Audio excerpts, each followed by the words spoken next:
Hi guys! Magandang gabi! Welcome back po dito sa Gandara SRU channel for Showbiz Update. Andito na naman nga po akong muli nagbabalik. Si Gandara SRU, mambubulahaw na naman sa inyo ngayong gabing ito upang maghatid ng latest update and fresh happenings patungkol kina Kim Chiu and Paolo Avellino. And kung kayo ay nais pong maging updated at lagi pong ma-notify tuwing may bago tayong chika at balita hinggil sa Kim Pao, i-click nyo lang po yung ating subscribe button at notification bell na nariyan sa baba. And ang ating nga pong tatalakayin at pag-uusapan ngayong gabing ito ay patungkol nga po dito sa magiging or malaking event ng Kim Pao pagkatapos po ng Kim Pao's World Tour, big announcement na kung saan ay ibinoking di umano ni Ate Twinkle, and siya excited para sa malaking kaganapan at event na to sa kanyang kapatid na si Kimi. Yun yung nasagap natin ngayong gabi, kaya pag-usapan po natin yan. Pero bago po ang lahat, nandito po muna yung ilang mga comments na napili nating basahin ngayong gabing ito upang pasalamatan na ating mga taga-subaybay sa pagtutok at pag-antabay sa ating pong daily updates. Ang first comment ka natin ngayong gabi ay nagmula po kay Maria Otman. Sabi niya, "Nako, mga bashers talaga, walang magawa. Sa palagay mo, basher ka, kakampihan ka sa pangbabash mo kay Kim Chiu? Mahiya-hiya ka nga sa sarili mo. Bago ka manghusga kay Kim Chiu, para kang walang alam sa pagkatao ni Kim Chiu o sadyang gumagawa ka lang sa bastos mong intriga. Baka akala mo maraming papanig sa'yo. Siguro, mayroon din papanig sa'yo sa mga katulad mong inggitera kay Kim Chiu. Kahit anong gawin niyong pangbabastos kay Kim Chiu, hindi nyo pa rin kayang ipabagsak ang kasikatan ni Kim Chiu. Luma na yung mga comment nyo na pangbabash kay Kim Chiu. Kung ayaw nyong makita si Kim sa mga program na pinapanood nyo, di wag kayong manood. Kung nandyan kayo sa bahay nyo, nanonood, di ilipat nyo na lang sa ibang channel. Di walang problema. Walang comment na bastos. Hindi yan nakakatulong sa pamumuhay ninyo. Ewan ko ba kung bakit kailangan pang spellingin sa kanila yan. Ayaw pala nila.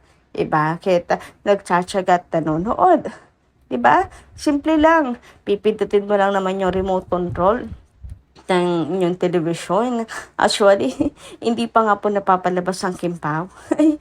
Sa March pa po ere ang The Alibi. And siguro gabi naman siya ere. Kaya I don't think na ikasisira po ng buhay nila, di ba?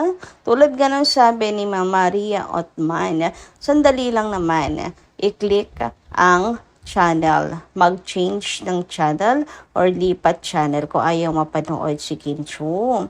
Ganun lang naman. And scroll up lang, bilis lang naman po mag-scroll sa phone kung ayaw nyo nakakaano ng balita ng Kim Pao.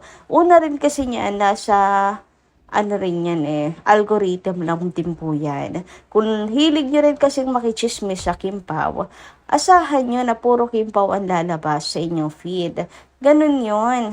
Kaya kayo na paghahalataan na nakabantay sarado din kayo sa Kim Pao. Kasi, ganun yung algorithm. Kung ano yung lagi mo sinusubaybayan, yun po yung lagi ring lalabas sa Facebook nyo or sa mga account nyo. Based sa inyo, naririndi kayo sa Kim Pao. Di ibig sabihin, panay din kayo subaybay sa Kim Pao. Diba? So, sino na po may problema? Kami, ang Kim Pao, si Kim Chiu, or kayo? Diba napakalinaw na kayo naman po may problema? Kaya tama ang comment ni Mama Maria Otman na ang makakaintindi lang at maniniwala sa inyo ay yung kapwa nyo inggit kay Kim Chiu. Diba? Kasi kung open-minded, ang mga open-minded na tao, tatawanan lang kayo. Pero kung parehas kayo, ayan, di mag-aagrihan lang kayo. Yun lang yung mapapaniwala ninyo.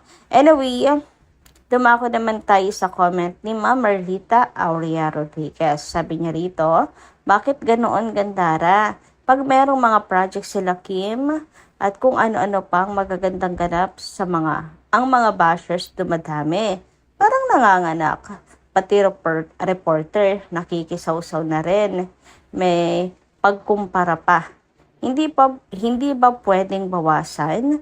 Padami sila ng padami. Nako, ma'am, akala nyo lang yon. Parami sila ng parami. Marami kasi silang troll accounts. Charot. Yung mga bashers nagtatago lang po yan sa mga troll accounts, mga mga lock profile, pero isang tao lang din yan. O isang admin lang din. Basta, nagigets niyo ako. Pero, imposibleng mawala po talaga. Kasi hitik sa bunga ang Kimpaw. Talagang babatuhin at babatuhin po sila. Yang ganyan. So, hanggat may project, hanggat may blessings na dumarating kina Kim and Paolo, lalo lang, patuloy lang din po ang kanilang inggit na mararamdaman kasi kay Kim na naman ang blessings at wala po sa kanila. Pero wag po kayong mag-alala, Ma'am Merlita Aria Rodriguez, sapagkat kapalit naman ng mga pangbabatikos nila ay mga blessings kay Kim Chiu. I mean, hindi naman po yung kumbaga ay nakakasira ng buhay ang comment ng mga bashers na yan, 'di ba? May ilan na below the belt, pero karma na po ang bahala sa kanila.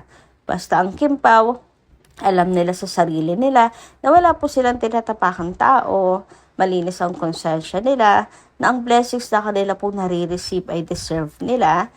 Ayan. At hindi po nanggaling sa maling paraan. Yun po ay mga pinaghirapan, pinagsumikatan, pinagtrabahuhan. Samantala, narito naman ang comment ni Miss Norma Dayag. Sabi niya, good AM, Gandara. Kimi is a woman of all trades. She is generous, humble, and very caring and family-oriented.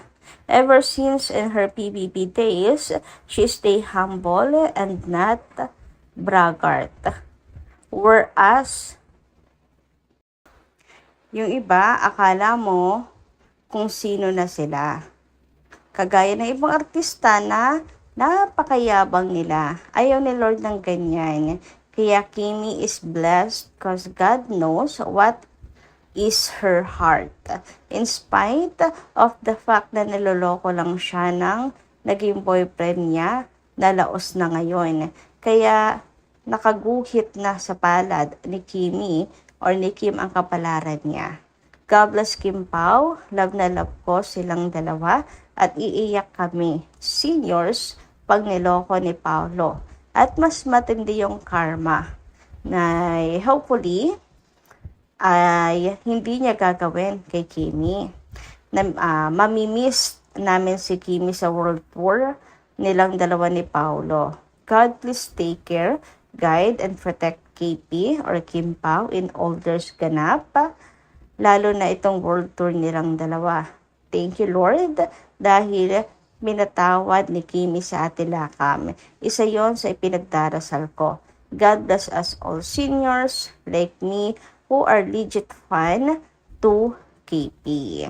Ayan, speaking of napaka family-oriented ni Kimi at mapagmahal talaga sa pamilya, pag-usapan naman po natin ang kanyang kapatid na si Ate Twinkle na ngayon ay headline ni Kikay sa kanya pong post.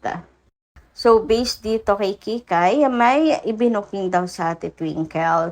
Magaganap sa Kimpaw after World Tour. Kaya siguro hindi sila basta umamin last media coin. May pasalubong pala. Real na nga, oh. Ayan. And eto naman yung nakalagay sa picture. Matagal na po ang secret civil wed nila. Tas open sila sa isa't isa both sa bahay. Ano pa ba ang susunod? Di ba church wed? They're in right age na po. After World Tour, magaganap na daw ang pinakahinihintay natin na church wedding. Best Jeep Road to Forever. Nakakaiyak ka. And dami nga pong mga nagko-comment doon na sana totoo na. Ayan, buti daw si Ate Twinkle, hindi iniiwan si Kimi and happy lang sa mga nararating ni Kim Chiu at excited sa magiging buhay ni Kim Chiu pa.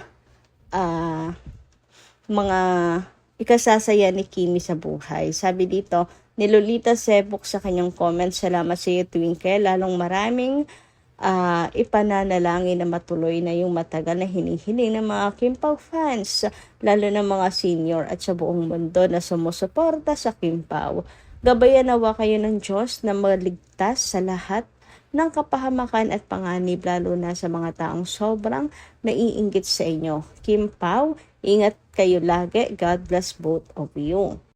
Sabi pa ng isang commenter na si Leonie, ito ang inaabangan ko pagkatapos ng world tour. Sana matupad na ang mga plano nyo at maging successful ang lahat. Kayo guys, ano inyong masisay po tungkol dito? Comment nyo nga lang dyan sa baba. And dito lang muna yung ating update. Maraming salamat po sa pakikinig. And kita-kita lang po sa susunod nating balita pag may nasaga po ulit tayo na chika tungkol sa Kim Pao.